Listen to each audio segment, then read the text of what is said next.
Tu veux faire un... Vas-y, bien sûr, bien sûr, bien sûr. C'est des tasses comment tu me disais? En opaline. En opaline. Et ça fait un thé plus savoureux. Ça garde bien la saveur du thé, ça diffuse bien les arômes, paraît-il. J'ai hâte de goûter. On va s'installer? On va s'installer. C'est parti.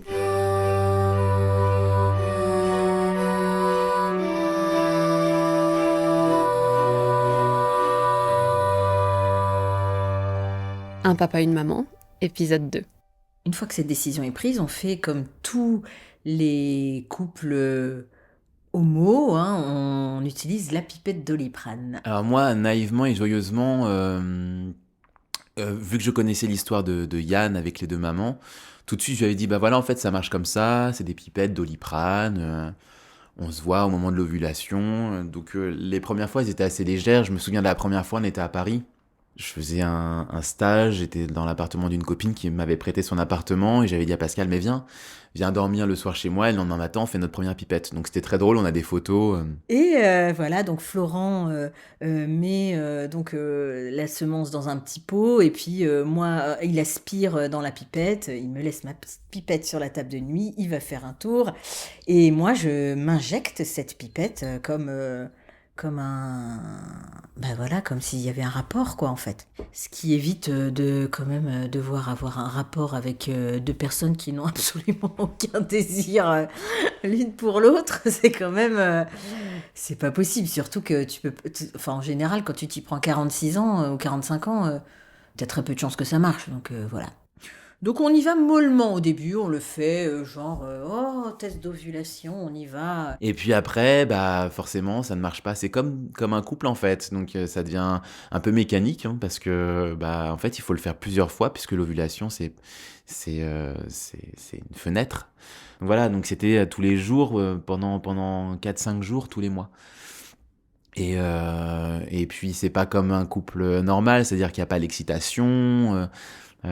C'est pour le coup purement mécanique et dans la salle de bain de Pascal c'est hyper gênant. Pascal à chaque fois elle attendait dans les escaliers donc on en riait mais on en riait quand ça allait vite mais parfois ça prenait plus de temps de mon côté et il y a des moments ça me pesait énormément et sachant qu'il y avait une personne qui attendait dans le couloir, sachant que moi je laissais tout en plan avec Yann, parfois je disais ah Yann il faut que j'y aille, donc je savais que il y avait deux personnes qui m'attendaient, une personne qui m'attendait dans le quotidien et l'autre personne qui m'attendait pour que de son côté après elle puisse avoir la petite pipette quoi. Donc c'était beaucoup de pression et je me suis vraiment rendu compte de cette difficulté en fait parfois de le faire et que ça n'aboutisse à rien. Ça a duré des mois et ouais c'est très dur d'avoir un enfant, d'être dans le processus d'avoir un enfant et de pas y arriver et d'être dans le processus mécanique quoi, c'est-à-dire faire la chose.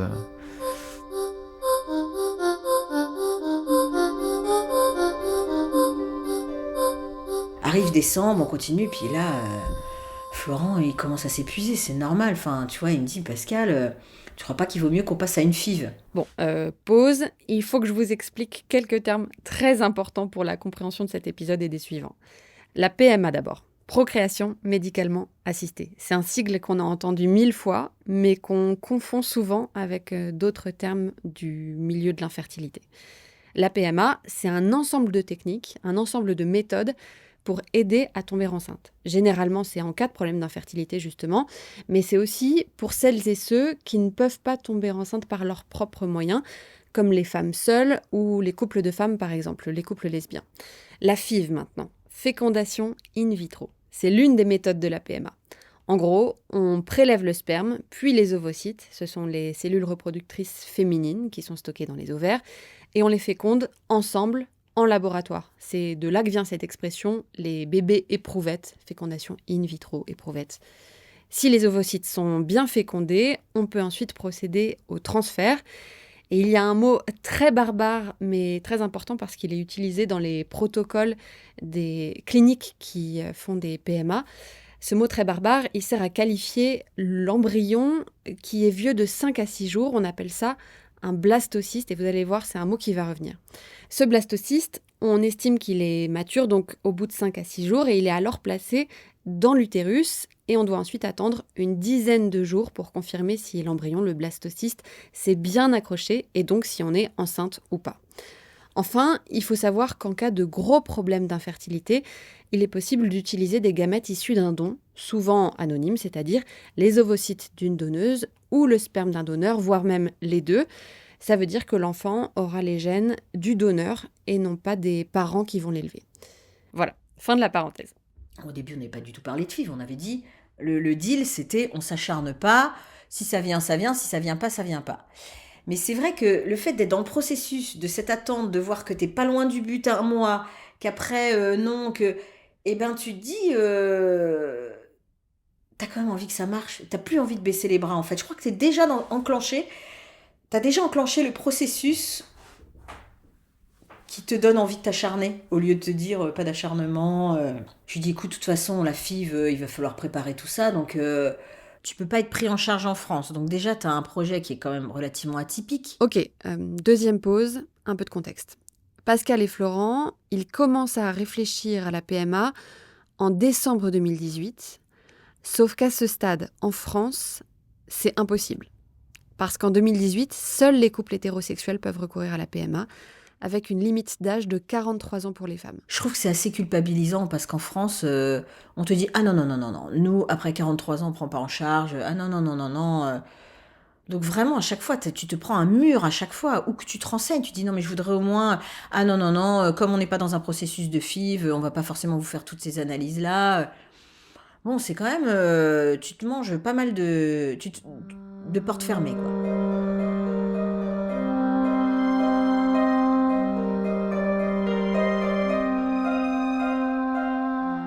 Du coup, tu dis, si c'est une FIV, ce sera à l'étranger.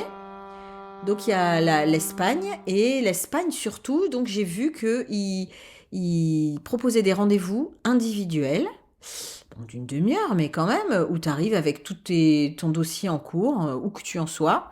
Moi, j'avais déjà toutes mes batteries d'analyse. Et où tu parles avec eux des chances, de ce qu'ils pourraient te proposer. Donc là, moi... Quand j'arrive, le mec, il me dit, bon, votre âge, machin, don d'ovocytes et tout ça. J'ai dit, oulala, alors attendez. C'est pas, lui, il ne parle pas français, c'est sa correspondante française qui traduit. Je dis, attendez, j'en suis pas du tout là, moi. Quelle chance j'ai avec mes ovocytes, avec ce que je vous apporte comme un résultat d'analyse, d'échographie et tout ça. Et il me dit, moi, je dirais 5% de chance. Il me montre la courbe, à 20 ans, t'as tant de pourcents de chance, voilà, quand t'arrives à 43, t'en as tant, après ça chute complètement, et après 45, c'est le gouffre. Donc là, tu dis ok, et ensuite, il te dit, mais réfléchissez quand même, et puis ensuite, il dit, sinon, après, il y a le don d'ovocytes, et là, il te montre une courbe complètement linéaire, mais à l'horizontale, avec, à 20 ans, t'as, je sais pas, on va dire 70% de chance que ça marche, 75, et à 50 ans, 75. Pareil, tu dis, ah d'accord, donc le vrai problème, c'est quand même bien la qualité ovocytaire, quoi. Donc là, tu commences à prendre conscience de ça. Et c'est à partir de là où on a dit, bon, on va aller... Je crois qu'à partir de décembre, on était vraiment sur le projet de FIV. Et Pascal, elle a 46 ans, ce qui limite considérablement les possibilités. Ils choisissent donc une clinique en Espagne, à Séville, c'est celle avec qui ils avaient eu un entretien quelques mois plus tôt. Parce qu'en Espagne, la PMA est possible jusqu'à 50 ans pour toutes les femmes, sans restriction liée à l'orientation sexuelle ou au projet de parentalité. Alors là, ils te demandent un paquet d'analyses pour programmer une FIV en juillet. Je te raconte pas, ils te demandent des dizaines de pages d'examens et tout ça. Et chaque fois, ça, c'est une épreuve. C'est une épreuve parce que tu te dis, bah, si le cardiologue, il dit qu'il y a ça qui va pas, ils vont me dire non.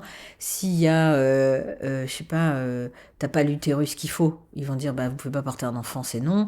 Si t'as pas... Donc, chaque examen, c'est vraiment, tu le vis comme... Et j'étais terrorisée chaque fois que j'arrivais à un examen. Et puis à chaque fois que j'avais les résultats, je me disais, ah yes, ça c'est bon, tu coches, tu vois. Tu mets des petits bâtons, tu dis, ça c'est bon, allez on avance, on va y arriver, on va peut-être y arriver. À avoir le droit de faire cette FIV. Et puis, donc tout se passe bien, tout va bien. Ils nous disent, ok, on peut programmer une FIV. Et puis entre-temps, on réfléchit avec Florent. Et Florent, un jour, me dit, Pascal, il débarque à la maison, il me dit, Pascal, j'ai réfléchi au don d'ovocytes. Il me dit, tu vois, mes beaux-fils, je n'ai aucun lien de sang avec eux et je les aime comme si c'était mes propres enfants. Et il me dit, alors voilà, le matériel génétique, peu m'importe, quoi, peu importe. Du coup, moi, j'avais pas réfléchi à ça, donc j'ai dit, laisse-moi un petit peu de temps. J'ai réfléchi et je me dis, moi aussi, qu'en fait, depuis le début, c'est pas quelque chose auquel je tiens. J'ai pas une confiance absolue en mes gènes, j'ai pas euh, ce désir qu'un enfant me ressemble un jour ou que c'est vraiment un truc très mineur pour moi, tu vois. Je pense que les enfants, ils ressemblent aussi à l'univers dans lequel ils vivent et ils ressemblent forcément un peu à leurs parents de par ce qu'ils absorbent. Donc voilà, moi sur le don d'ovocytes, c'est vraiment pas, mais vraiment plus j'y réfléchis, plus je me dis, c'est tellement accessoire pour moi. Physiquement, je ressemble absolument pas à ma mère. Absolument pas. Si mon père tout craché, bon voilà, ça pourrait être une autre femme, je ressemblerais pas plus, quoi. Donc, je lui dis ok, ok pour un don d'ovocytes, en effet, c'est plus raisonnable pour tout. La principale difficulté du dossier pour nous, c'est se décider sur le programme, entre guillemets, qu'on va choisir. Donc, tu as le premier programme, c'est un blastocyste garanti. Donc un blastocyste, c'est un embryon qui s'est développé jusqu'à J5. Donc un blastocyste garanti, 3 900 €. Tu te dis ok, super. Deux blastocystes garantis, 6 800 €. Après, tu as un autre programme qui ressemble pas du tout aux autres. Un embryon, un blastocyste garanti, 2 blastocystes garantis, 4 blastocystes garantis, 6 blastocystes garantis, grossesse garantie, il y a même ça. Au milieu de ça, tu as un autre programme qui s'appelle 8 ovocytes matures. Alors là, tu te dis, ok, c'est quoi la différence entre... comment tu peux comparer tes chances d'avoir 2 embryons avec 8 ovocytes Alors en réfléchissant, tu te dis que leurs donneuses sont très jeunes, sont quand même, n'ont pas de soucis gynéco. Avec 8 ovocytes, on en aura peut-être 3-4. Tu les rappelles, tu leur dis non mais attendez, si on vous donne 7 000 € et qu'il y en a 0, ah bah c'est le risque, ils te disent c'est le risque. Je dis on peut en avoir qu'un quoi. Et je dis non mais s'il y en a 0, on peut pas avoir fait banqueroute et ne pas pouvoir transférer un embryon quoi, c'est pas possible. Et alors ils disent non mais dans ces cas-là, bon on voit, on vous laisse pas non plus sans rien.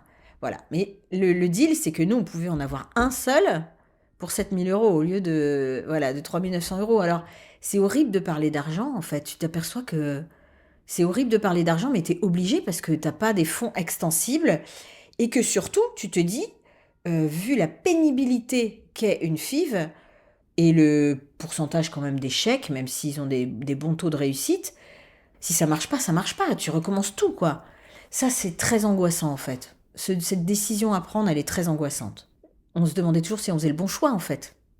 On se disait, t'imagines si on en a 0 ou 1, quoi. T'imagines.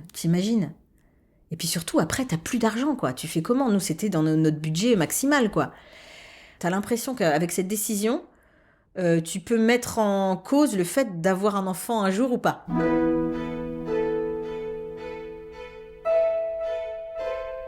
Il y a peut-être des gens qui n'ont pas de difficultés, il y a des gens qui en ont plus que nous aussi, des difficultés. Et tu te dis, c'est pas possible qu'une histoire d'argent puisse influencer ça. Ce n'est pas possible. Je trouverai les solutions. Mais en attendant, tu te dis, essayons de faire le bon choix, quoi. On a pris la décision de prendre en fait 8 ovocytes et pas des blastocystes. Donc on prenait des risques parce qu'on n'était pas sûr d'avoir de blastocystes à J+5. Mais on était un peu à court au niveau financier. On s'est dit, bon, on y va, il n'y a pas de raison. Je suis pas tout jeune, enfin j'ai pas 20 ans, mais j'ai pas non plus 50 ans. En plus, on fait une IMSI, donc on va choisir les spermatozoïdes, on va dire, forts. Donc il n'y a pas de raison que mes spermatozoïdes ne puissent pas féconder les 8 ovocytes. J'étais aussi dans une séparation, donc financièrement c'était extrêmement difficile. J'avais contracté un prêt aussi pour acheter du matériel audiovisuel, ce qui fait que à court terme j'avais d'autres projets qui étaient tout aussi importants, à savoir me réparer de ma séparation en faisant attention à mon ex-compagnon aussi, donc ça prenait beaucoup de temps et d'énergie. Plus racheter tout mon mobilier, voilà, donc c'était aussi il fallait que financièrement je puisse gérer de ce côté. Et puis aussi rembourser mon prêt parce que je savais que, il y a des années plus ou moins compliquées. Il neige. Oh, il neige. Hmm. Hmm. C'est beau, j'adore la neige. Bah, et ça, pour le coup, c'est l'enfance. C'est chouette, quand je regarde la neige, là, je me dis, tiens, la prochaine fois, mon enfant, il verra la neige en décembre, janvier prochain. C'est marrant. Ouais, il y a beaucoup de choses où je me dis en ce moment, tiens, la prochaine fois que je verrai ça sera avec mon enfant. Les dernières choses qu'on fait, en fait, avant un gros événement, notamment là, pour le coup, la naissance, je me dis, tiens, c'est la dernière fois que je fais ça tout seul. Et qu'est-ce que je disais? Sinon, oui, par rapport oui, à l'aspect financier, ouais, c'était compliqué. Et en fait, avec mon père, il m'a dit, écoute, moi, je te donne l'argent. Et donc, moi, ça m'a vraiment délesté, en fait. Donc, ce premier protocole a été payé par mon père. Le père de Florent finance donc la part de son fils et Pascal le reste. Ils ont donc décidé de se répartir le coût de la FIV en fonction de leurs revenus, soit à l'époque 1/3 pour Florent contre 2/3 pour Pascal.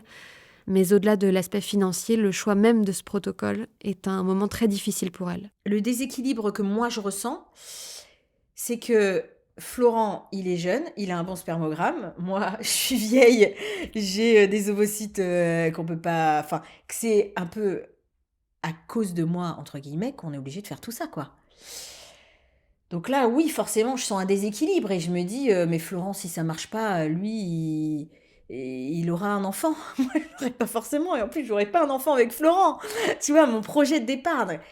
Pour moi, c'est extrêmement difficile et pour lui, je crois qu'il ressent vachement la pression que je dois mettre indirectement sur tout ça. Enfin, forcément sur lui, peut-être, je sais pas. Il doit sentir que faut pas qu'il me lâche, faut pas que, je sais pas. Là, c'est les limites du fait qu'on n'est pas en couple, on n'est pas un couple amoureux, donc c'est avec moi qui fait un enfant, mais ça pourrait très bien être avec quelqu'un d'autre aussi, tu vois. À un moment donné, tu dis, qu'est-ce qui fait qu'aujourd'hui c'est avec moi qui fait un enfant? Moi, je lui ai proposé, évidemment, mais tu dis, bon, bah là, ça n'a pas marché, je vais interchanger. Et ça, c'est un truc horrible à vivre. C'est un truc, ça te submerge la tête du matin au soir, quoi. Et donc, ça m'a posé question aussi. En effet, peut-être qu'une autre fille, une autre copine, 1 an après ou 2 mois après m'aurait proposé, j'aurais dit oui aussi. Mais comme c'est Pascal qui m'a demandé en premier, bien sûr que bah voilà, je dis oui, je suis à fond avec Pascal. Mais je savais qu'il fallait que je la rassure quelque part.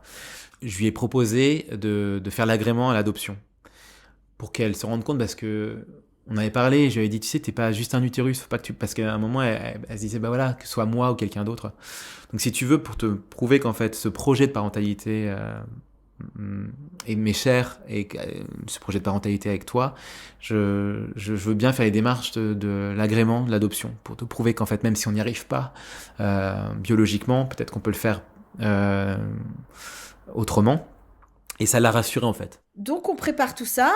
Arrive le moment, pas le plus désagréable, où il faut fournir des photos de moi pour trouver une donneuse qui me ressemble au maximum. Donc évidemment, en premier lieu, c'est le groupe sanguin qui est très important. Il faut que tu aies le même groupe sanguin. Et celle qui me ressemble le plus. Donc là, comme on avait prévu la FIV début août, j'appelle la clinique et je dis, ouais, non, mais enfin, peut-être que début août, vous avez vos donneuses, elles sont toutes en vacances. Là, elle rigole et elle me dit, non, elles ne partent pas toutes en vacances. Et ensuite, elle me dit, vous savez, votre phénotype, en Andalousie, on en a plein, en fait. Eh ben, je suis pas grande, je mesure 1m61. J'ai le visage assez triangulaire, des yeux marron foncé. Et des cheveux bouclés, enfin oui, bouclés, ondulés, plutôt châtain foncé. Et un bon gros nez. Oh. Pas tant que ça. Et donc, voilà, il faut donc trouver une donneuse qui me ressemble. Et à la clinique, elle me dit, vous inquiétez pas, on en a à peu près une centaine qui pourraient avoir votre phénotype, c'est-à-dire yeux marrons, machin, etc. Après, elle me dit, pour qu'on se rapproche au plus près de vous, vous inquiétez pas, il y en a peut-être 10 qui seront pas là au mois d'août, mais on trouvera quelqu'un qui vous ressemble. Et puis encore une fois, même si c'était quelqu'un qui me ressemblait pas, ça me dérangeait pas, mais je me disais juste, voilà, il faut pas que ce soit un frein pour eux. Et tu veux que tout soit parfait dans ces cas-là. Et moi, je voulais que tout soit parfait pour n'avoir aucune... tu vois, si c'était une histoire de date, ben, on aurait changé la date, tu vois. Et là, je fais donc des photos. Alors, je me dis, je cherche dans mes photos, j'en trouve aucune qui soit exploitable, quoi. C'est toujours une photo à verre à la main, un truc comme ça. Tu te dis, non, ça va pas être possible d'envoyer ça à la clinique. Donc là, je vais voir le photographe qui avait pris en photo mes amis comédiens. Et j'ai dit, excuse-moi, tu voudrais pas me faire, je sais que je suis pas comédienne et tout ça, mais est-ce que tu peux me faire, voilà, des photos Il me dit, bah, pas de problème, je te fais une séance de photos. Et il y en a eu des super qui sont sortis. Donc j'étais plutôt très heureuse de les donner à la clinique. Et en même temps, je me disais, bon, faut quand même que ce soit un peu fidèle, quoi, faut pas que ce soit trop beau. Et voilà, donc j'ai donné mes photos à la clinique, puis après, tu n'es au courant de rien. C'est-à-dire que c'est l'anonymat parfait pour les donneuses. Ce qui, moi, me dérange un peu. Je comprends très bien l'éthique qu'il y a derrière tout ça et je comprends que certaines donneuses, elles veulent bien faire un don anonyme, mais elles n'ont pas envie que des gens les recherchent après et tout ça. Ça, je comprends complètement. Je comprends que ça protège aussi les familles qui n'ont surtout pas envie que leur enfant recherche la donneuse et tout ça. Je comprends que ça protège tout le monde, mais en même temps, si l'enfant, il a envie de savoir qui a donné ses ovocytes un jour, par curiosité, et je comprendrais que moi aussi j'aurais peut-être eu cette curiosité, et que la donneuse, elle se dise à 45 ans, oh bah tiens, je me demande bien ce que sont devenus mes ovocytes, s'il y a une petite fille, un petit garçon quelque part, ou plusieurs. Bah, quel est le mal, quoi. Moi, personnellement, ça ne me pose aucun problème. Mais par contre, moi, ça m'a aussi fait poser des questions sur cet acte généreux, en fait, de la donneuse. Parce que mon frère est tombé malade, il a eu une leucémie, et j'étais pas compatible. Et donc, je m'étais toujours dit, il faut que je m'inscrive sur le fichier, en fait, des donneurs. Et je l'ai jamais fait. Et il faut vraiment que je le fasse. Voilà, moi aussi, je veux faire un acte généreux. Et je voudrais donner mon sperme. Il faut que je me dépêche, parce que voilà, j'ai 36 ans. Je veux donner aussi ma part à un projet de parents en difficulté. Et voilà, je me dis, ça peut être beau aussi. Voilà, et aussi, c'est aussi une preuve à mon enfant que je voulais vraiment... Enfin, c'est un acte généreux aussi pour lui montrer que, voilà, tu vois, cette naissance-là, elle est aussi due à une généreuse petite fée qui a donné des ovocytes, et que s'il n'y a pas d'être généreux, il n'y a pas d'enfant. Donc voilà, je dis, c'est pas mal aussi de montrer l'exemple.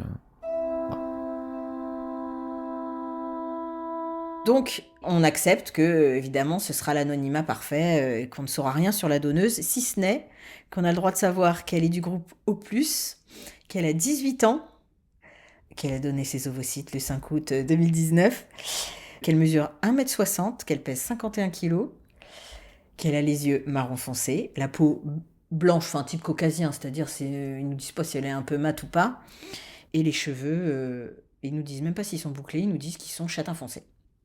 Donc voilà, c'est tout ce qu'on saura de cette donneuse. Et on se prépare donc pour aller faire cette FIV. Je crois qu'il y a un tel stress qui pèse sur cette FIV, parce que tu sais même pas combien tu auras d'embryons. Il y a un tel stress qui pèse que là, je pense que c'est le moment le plus difficile, un des moments les plus difficiles entre Florent et moi.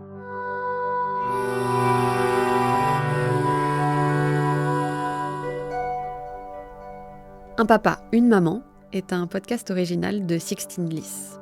La musique est composée par Ludwig Broch et l'illustration est de Pauline Ramos.